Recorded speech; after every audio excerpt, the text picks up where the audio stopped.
Good morning. Welcome to Books by Ivan. My name is Ivan and I read books. Today we'll be continuing with The Incredible Mind of Fyodor Dostoevsky. But let's do a quick recap of the previous video. The previous video, which was about 50 something ish minutes, pretty much was the entirety of it is them meeting up. That was like the first 2 pages, and the last 8 were background.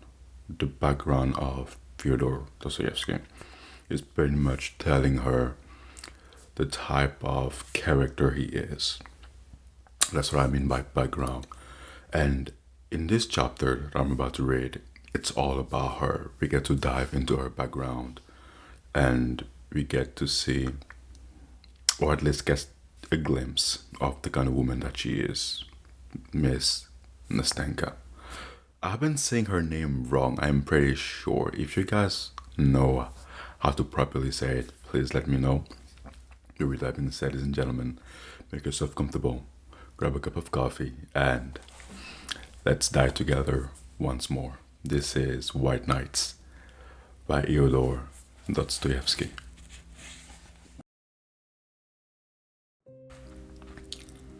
Half of my story you already know.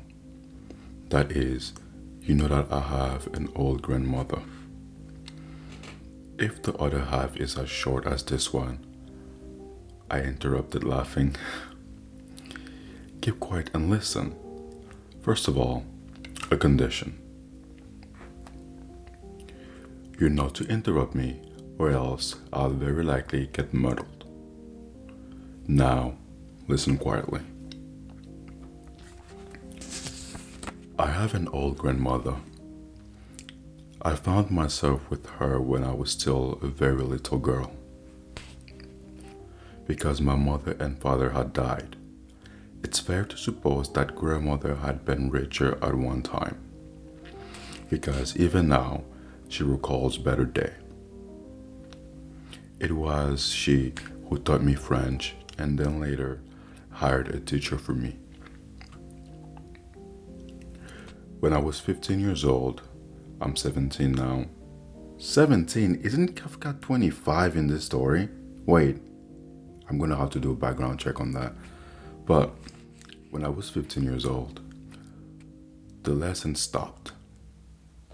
And it was at this time that I got into a lot of mischief. But I won't tell you what I did. It's enough to say that my misdeed was minor.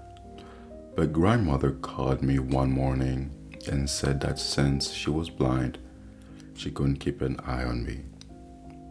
So she took a pin and fastened my dress to hers. And then she said that we would sit like that for the rest of our lives. Of course, I didn't behave better.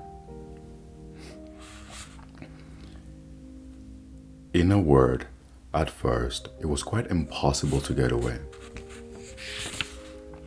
I did all my work, reading and studying right beside grandmother. I once tried to trick her and talk Fiokla into sitting in my place. Fiokla is our maid. I'm definitely saying her name wrong. She's deaf. Fiokla sat down instead of me. Grandmother had fallen asleep in her armchair at the time, and I set off for my girlfriend's, not far away. Well, it ended badly. Grandmother woke up when I was away and asked about something, thinking that I was still sitting quietly in my place. Fiokla could see that grandmother was asking for something, but she couldn't hear what it was. She thought, and I thought about what she should do. Undid the pin and took to her heels. She pretty much ran away. Here, Nastenka paused and laughed. I started to laugh with her. She stopped at once. Now listen, don't you laugh at my grandmother. I'm laughing because it's funny. what can I do when grandmother really is like that? But I love her all the same. Well, that time I certainly got what for. I was sat down in my place at once and wasn't allowed to budge an inch. Oh, yes, I also forgot to tell you that that is, grandmother has her own house. That is a tiny little house with only 3 windows, all made of wood and as old as grandmother herself.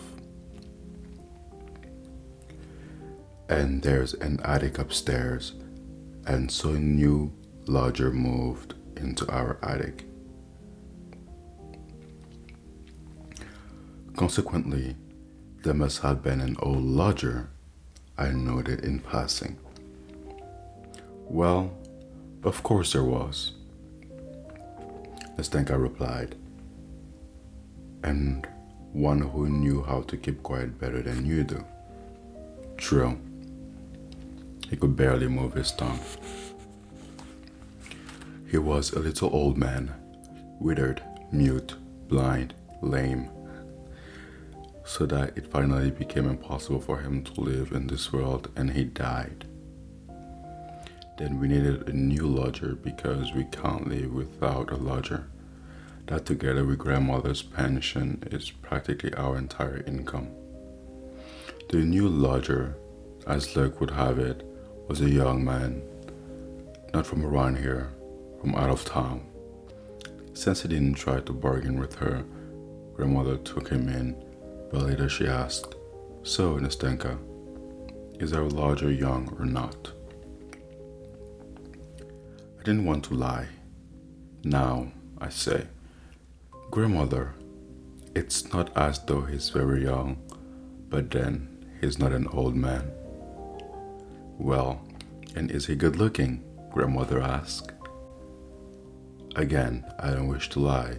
"Yes," I say, "he's good looking, grandmother." And grandmother says, "Oh, what a nuisance, a nuisance." I'm saying this, grandmother, so that you don't get carried away by him. Oh, what times we live in. Who'd have thought it possible, such a paddling lodger, and he has to be good looking as well. Things were different in our old days. It's always the old days with grandmother. She was younger in the old days, and the sun was warmer in the old days, and cream didn't go sour so quickly in the old days. It's always the old days. And so I sit and keep quiet and think to myself, why is grandmother filling my head with ideas and asking whether our lodger is handsome or whether he's young? But that was all there was to it.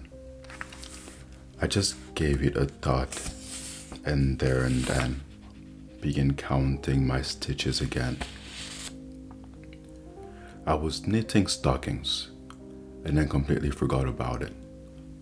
And then one morning, the lodger came to ask about his room being wallpapered as he had been promised. One thing led to another. Grandmother is talkative, you see, and she says, "Go to my room, Nastenka, and bring me my accounts." I immediately jumped up, blushing. I don't know why, and I'd forgotten that I was sitting there pinned to grandmother. I didn't quietly unpin myself so that the lodger wouldn't see. No, I dashed off to that grandmother's chair went flying. When I saw that the lodger now knew everything about me, I blushed. Stood there as if I were rooted to the ground and burst into tears. I became so ashamed and miserable at that moment that life didn't seem worth living. Grandmother shouts, "Why are you just standing there?" Which made me cry even more. When the lodger saw this, then he saw that I was embarrassed on account of him. He took his leave and went away at once. I'm starting to like the lodger very much. He knows how to read the room. From that moment on, I will practically die at the slightest sound in the entrance hall. There goes the lodger. I'd sit to myself and quietly under the pin, just in case. Only it was never him. He never came. 2 weeks passed, the lodger sent word through Fiocla that he had a lot of French books and that they were all good books, suitable for me to read. Wouldn't grandmother like me to read them to her so that we wouldn't be bored? Grandmother accepted with gratitude, but she kept asking if the books were moral or not. Because if the book were immoral, then you, Nastenka, she says, mustn't read them under any circumstances. You'll learn bad things. She's just like my mother.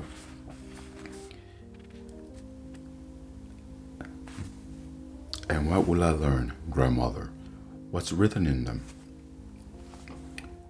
Oh, she says, they describe how young men lead well-behaved girls astray, how under the pretense of wanting to marry them, they carry them off from their parents' house, how they later abandon these unfortunate girls to the whims of fate, and how they then perish in the most lamentable manner.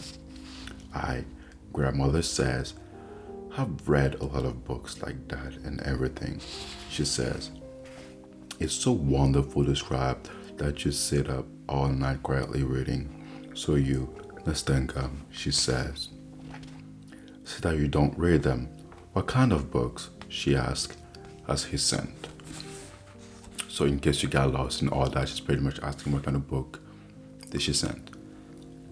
Literally, are they good or bad books? They're all novels by Walter Scott's grandmother. Novels by Walter Scott. But wait just a minute. This may be some sort of shenanigan going on here. Take a good look to see if he slipped a little love in one of them. No, I say, grandmother, there isn't a note. And look under the binding as well. Sometimes they stuff it into the binding. The rascals.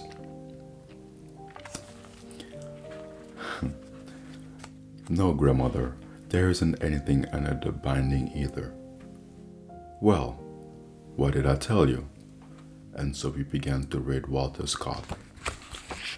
And in a month or so, we had read almost half. Then he sent us some more and some more. He sent Pushkin in the end. I couldn't be without a book and stopped thinking about marrying a Chinese prince. That's how things stood when I chanced to meet our lodger on the staircase. Grandmother has sent me for something. He stopped. I blushed and he blushed. He laughed though, said hello, asked after grandmother's health and says, so, have you read the books? I answered, yes. Which one? He asked. Did you like the most? And I said, I like Ivanhoe and Pushkin best of all.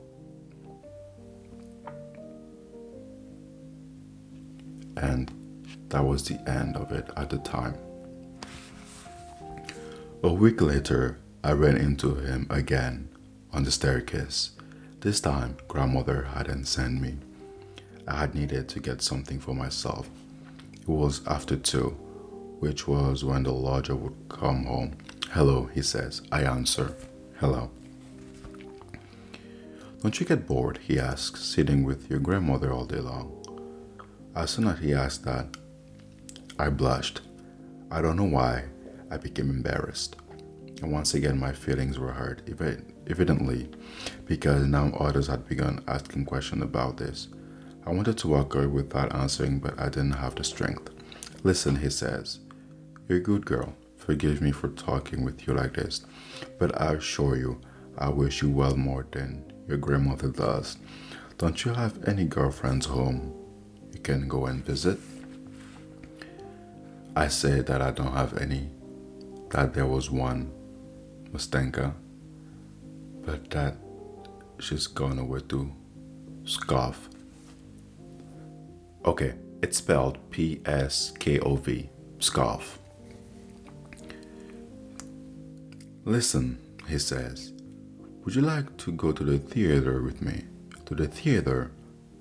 But what about grandmother? Well, he says, you can go without telling her. Mischievous gentleman. No, I say, I don't want to deceive grandmother. Goodbye. Well, goodbye, he says, and he didn't say another word. Only after dinner he comes to see us. He sat down, talked with grandmother for a long time, asked whether she goes out anywhere, whether she has any friends, and suddenly he says, I took a box at the opera today. They're putting on the Barber of Seville. Friends wanted to go and then canceled, so I'm left with a ticket. The Barber of Seville, grandmother exclaimed.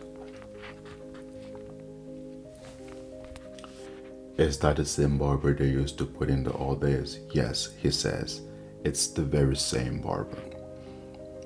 And he cast a glance at me, and then I understood everything, blushed, and my heart began to thump in expectation. But of course, I know it. Grandmother says, in the old days, I even sang Rosina in amateur theatricals. So would you like to go today? Said the lodger. My ticket will go to West. Yes, I suppose we could go. Grandmother says, why shouldn't we go? After all, my Nastenka has never been to the theater.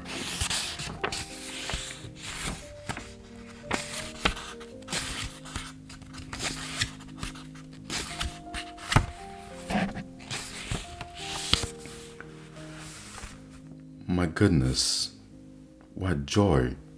We at once pulled ourselves together, got ready, and set off. Even though grandmother is blind, she still wanted to hear the music. And besides, she's a kind old woman. More than anything, she wanted me to enjoy myself. We should never have gone on our own. I won't tell you my impression of the Barber of Seville, except to say that all that evening our lodger looked at me so nicely and spoke so nicely that I saw at once that he had wanted to test me in the morning by proposing that I go with him alone. Well, what joy! I went to bed so proud, so happy. My heart was pounding so that I became slightly feverish, and I raved on about the Barber of Seville all night long. I thought that he would stop by more and more often after that, but that wasn't the case. He almost stopped coming altogether, and so he would drop by once a month and then only to invite us to the theater.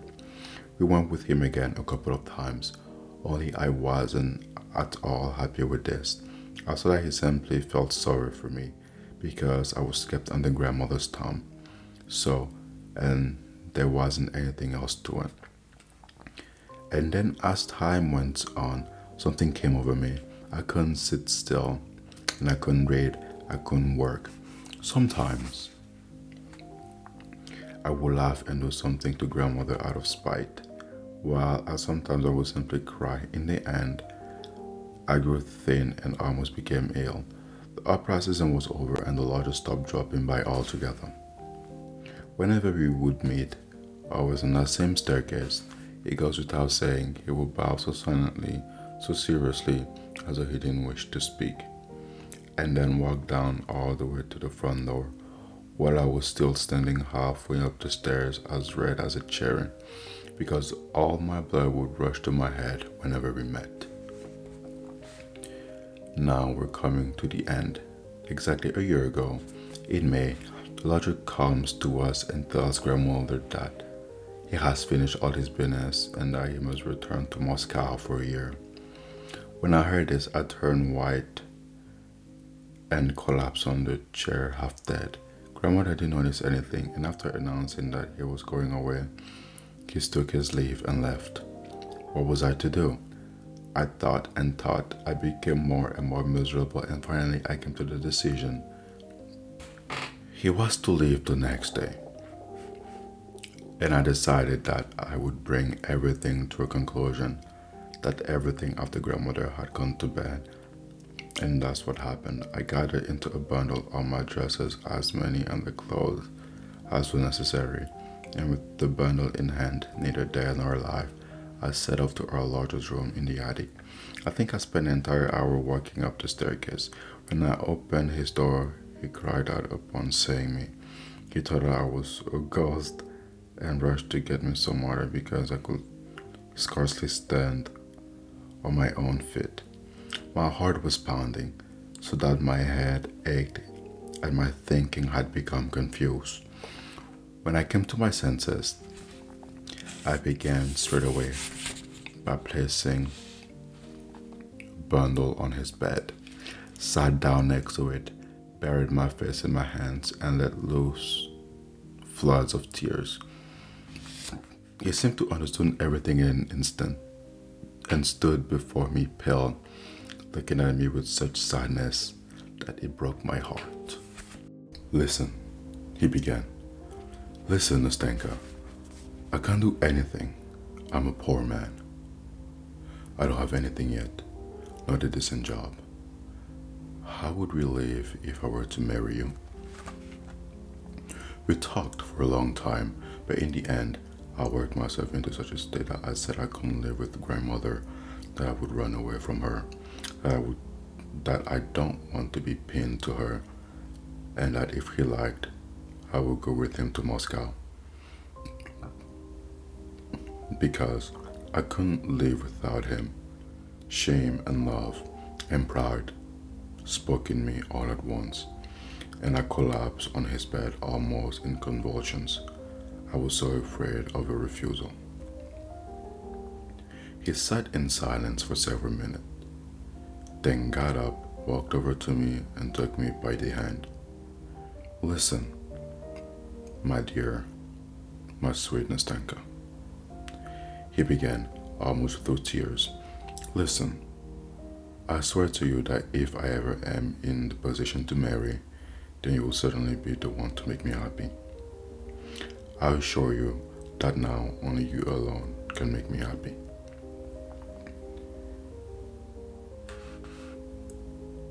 So he's proposing to her, in a way. Okay. Then what about Dostoevsky? No, this can't be happening.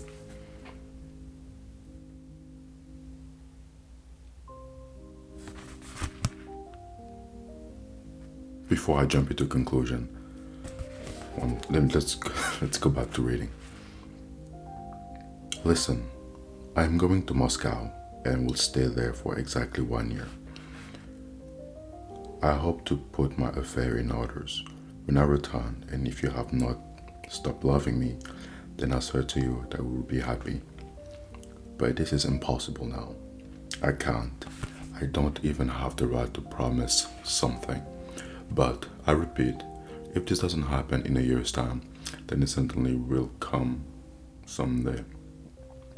It goes without saying, but only in the event that you don't prefer somebody else to me, because I cannot and dare not bind you by any sort of promise." That's a gentleman right there. That's why he told me, and the next day he went away. We both agreed not to say a word about this to grandmother. That was how he wanted it. Well, now my story is almost finished. Exactly a year has passed. He has arrived. He has been here already 3 whole days. And what? I cried out, impatient to hear the end. "He still hasn't shown himself," Nastenka answered. "And if summoning up all her strength, there has been neither hide nor hair for him." Here she stopped, fell silent for a bit, bent her head, and suddenly, having covered her face with her hands, began to sob so hard that it broke my heart. "Oh, okay. Also, they're not in love. Okay. They're just friends. Good friends. I like that. I like that. I wasn't at all expecting an ending like that. Nastenka, I began in a timid and ingratiating voice. Nastenka, for goodness sake, don't cry.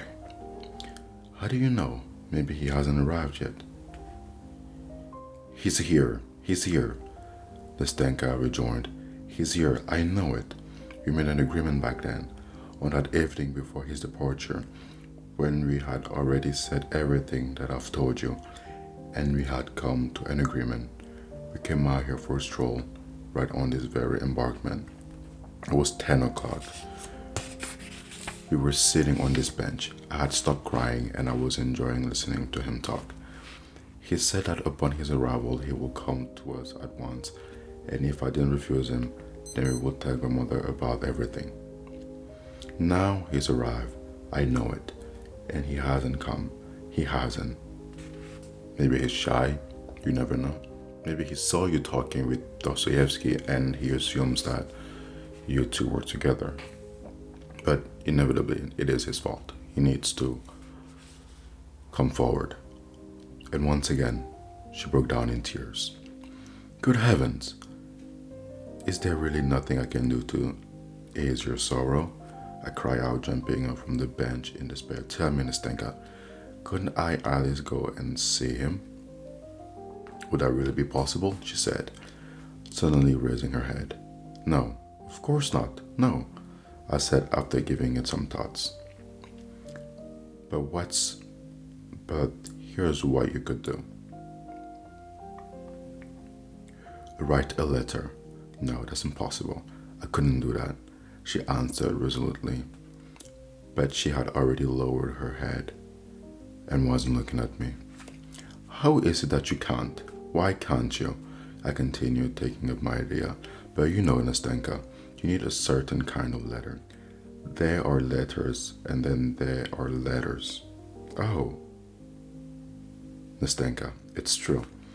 Believe me, I wouldn't give you bad advice. All this can be arranged. It was you who took the first step. Then why can't you now? I can't. It would seem that I was forcing myself on him. Oh, my dear little Nastenka, I interrupted, not concealing a smile. Not at all, no.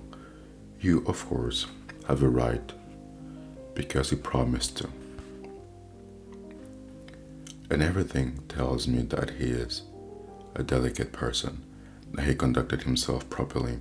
I continued, becoming more and more enraptured with the logic of my own argument and conviction. How did he conduct himself? He will bound himself with a promise. He said that he will not marry anyone but you. If he does marry, he left you completely free to refuse him even now. Under such circumstances, you may take the first step. You have the right. You have the advantage over him. If, for example, you should wish to release him from his promise. Listen, how would you write it? What? Why, this letter. I will write it like this. Dear Sir. Is this dear sir absolutely necessary? Absolutely. But then again, why should it be? I suppose. Well, go on. Dear sir, forgive me for, but no, we don't need any forgiveness. Here's the fact itself justifies everything. Write simply. Okay, so what I'm about to read is, it's part of the letter that she's planning on writing to him. So with that being said, I am writing you. Forgive my impatience, but for a whole year, Apollon was. I am writing you. Forgive my impatience, but for a whole year, Apollon has made me happy. Am I to blame that I cannot now bear even a day of doubt? Now, when you have come back, perhaps you have changed your intentions. then this letter would tell you that I do not complain, nor do I blame you. I do not blame you that I have no power over your heart. Such then is my fate.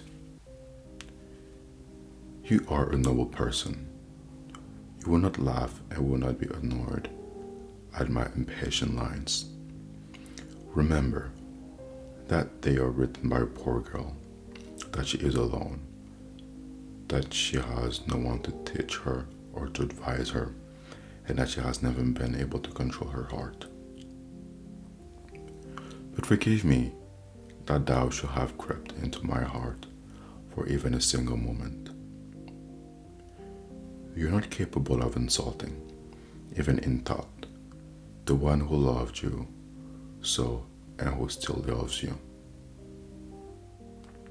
That's the end of the letter. And she goes on to say, yes, that's exactly what I was thinking, Nastenka. Cry out, and joy began to shine in her eyes. Oh, you have resolved my doubts. God himself has sent you to me. Thank you. For what? For God sending me, I answer, gazing in the light at her happy little face. Yes, for all that as well. Oh, Nastenka, you know, we thank some people for merely living at the same times as we do. I thank you for the fact that I met you, that I will remember you for all my life. Well, enough. And now look here, listen closely. We agreed then that as soon as he arrived, he would immediately let me know that he will leave a letter for me at a certain place with some acquaintances of mine, good and simple people who know nothing about this, or that if he couldn't write me a letter, because you can't always say everything in a letter, then the very same day that he arrived, he would be here at exactly 10 o'clock, where we arranged to meet. I know that he has arrived, but it's now the third day, and there's been no letter and he hasn't come. It's quite impossible for me to get away from my grandmother in the morning.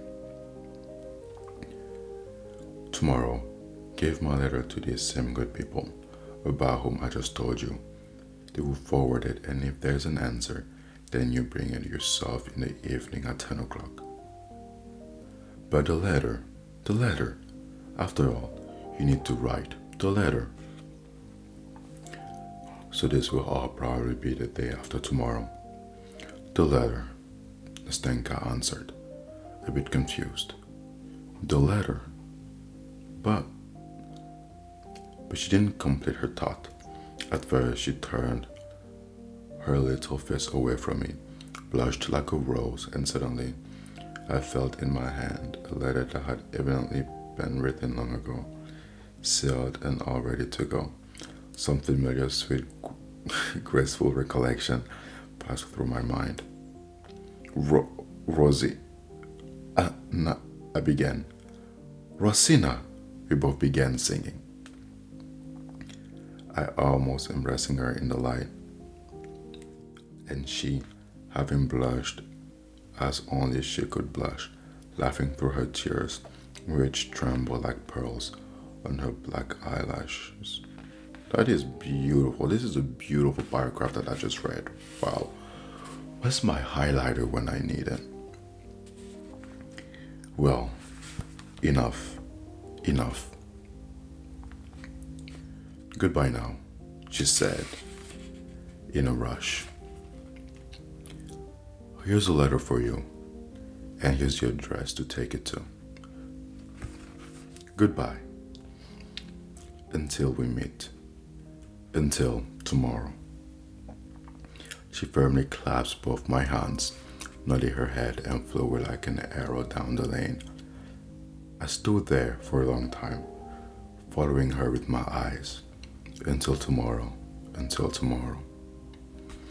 flashed through my head as she disappeared from my sight.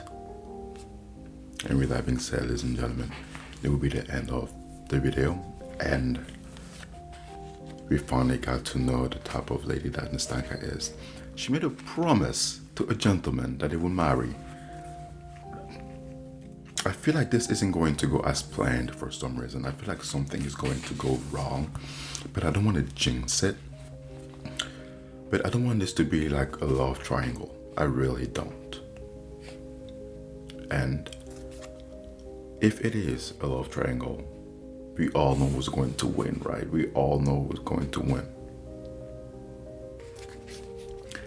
And if you're on the same train of thought as me, let me know what you guys think in the comments. With that being said, ladies and gentlemen, my name is Ivan, and this was White Knight by Eodor. Oops, Dostoevsky. As always, have a good day and be good people. Bye.